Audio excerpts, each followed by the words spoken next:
You know something is wrong, but you can't quite name it. You're not failing. You're not lazy.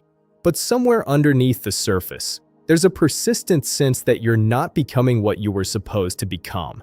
That feeling, quiet, stubborn, and strangely specific, is what psychologists sometimes call potential anxiety.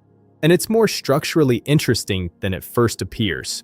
Most people who feel this don't feel it because their lives are going badly. They feel it precisely because they're aware enough to sense a gap between where they are and where they believe they could be. That awareness is itself a cognitive skill, but it can also become a kind of trap, one that's worth examining carefully. Let's start with what this feeling actually is. When you sense that you're wasting your potential, you're making a comparison. You're comparing your current self against a projected version of yourself, some future figure who has done more, built more, become more. That projected self isn't imaginary exactly, but it isn't real either. It exists in the space between what you've demonstrated so far and what you believe you're capable of. And that space, for some people, never closes. No matter how much they accomplish, the projected self moves further ahead. The gap remains. The feeling remains. This is where it starts to get psychologically interesting, because that moving horizon isn't random. It follows a pattern. Research on self-concept and personal identity suggests that people who consistently feel underutilized often have what's called a high-complexity self-concept. In plain terms, they hold many different possible versions of themselves simultaneously. The writer they could become, the entrepreneur, the researcher, the person who finally commits to one path and goes deep. Each of these possible selves feels real and accessible. None of them feels finished. And because the mind is tracking all of them at once, the distance between current reality and any one of those versions always feels significant. This is not a character flaw. It's actually a sign of a particular kind of cognitive range. But without the right framework for understanding it, it reads as restlessness, as dissatisfaction, as failure to commit. And this is where things start to change. Because there's a second layer to this experience that's less often examined. The sense of wasted potential doesn't just come from imagining a better future self. It often comes from a specific relationship with time. People who feel this acutely tend to experience time not as a neutral flow, but as a resource that's being spent. Every day that passes without visible progress toward the projected self feels like a withdrawal from a finite account. And that creates urgency, sometimes paralyzing urgency. The feeling that you're running out of time to become what you could be, even when, by any rational measure, you have plenty of it. Psychologists call this temporal discounting, though what happens here is almost its inverse. Instead of overvaluing the present and undervaluing the future, people in this state overvalue a specific imagined future and experience the present as perpetually insufficient. The present moment is never quite where real life is supposed to be happening. But something interesting happens when you look closer at that imagined future. When you actually examine the projected self, the version of you that has fully realized your potential, you often find it surprisingly vague. It's not a specific achievement or a concrete role.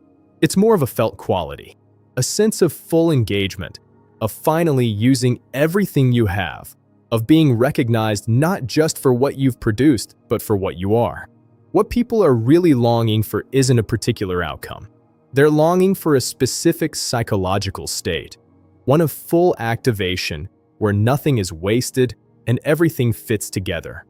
That distinction matters, because if you're chasing a psychological state rather than a specific goal, then the problem isn't that you haven't done enough.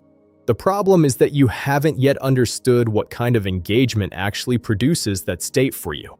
Here's a useful way to think about this. There are people who discover their direction early. They find one domain, commit to it, and go deep.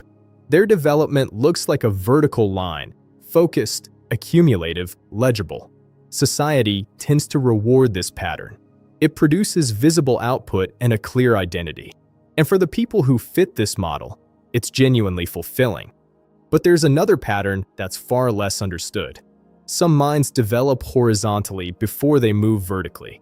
They need breadth before depth. They gather from many areas, ideas, skills, perspectives, and the integration of those areas is itself the cognitive work.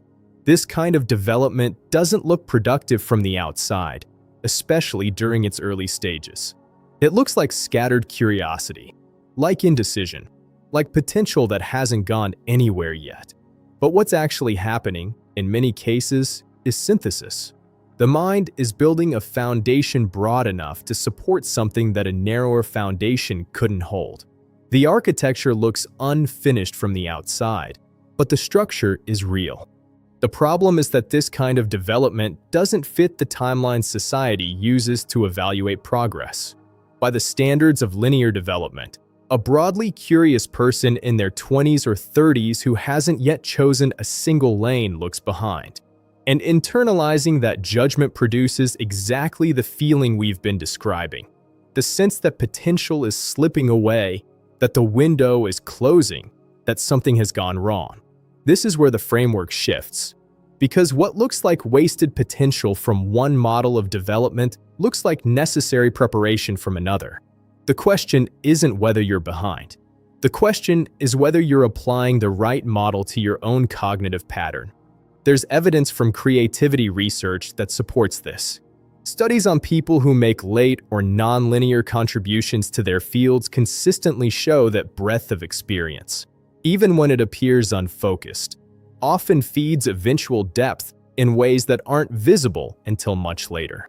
The connections that matter most are sometimes the ones that take the longest to reveal themselves. This doesn't mean all restlessness is productive or that discomfort is always a sign of development. Some of it is avoidance. Some of it is fear of commitment dressed up as curiosity. The distinction is worth being honest about. But the existence of avoidance doesn't mean that all broad, non-linear development is avoidance. The two can look similar from the outside and feel similar from the inside, which is part of why this confusion is so persistent. The clearer question to sit with is this: are you avoiding depth, or are you genuinely still in the process of finding what deserves your depth? Those are very different situations, and they call for very different responses. And this brings us back to where we started. The feeling that you're wasting your potential is rarely about laziness.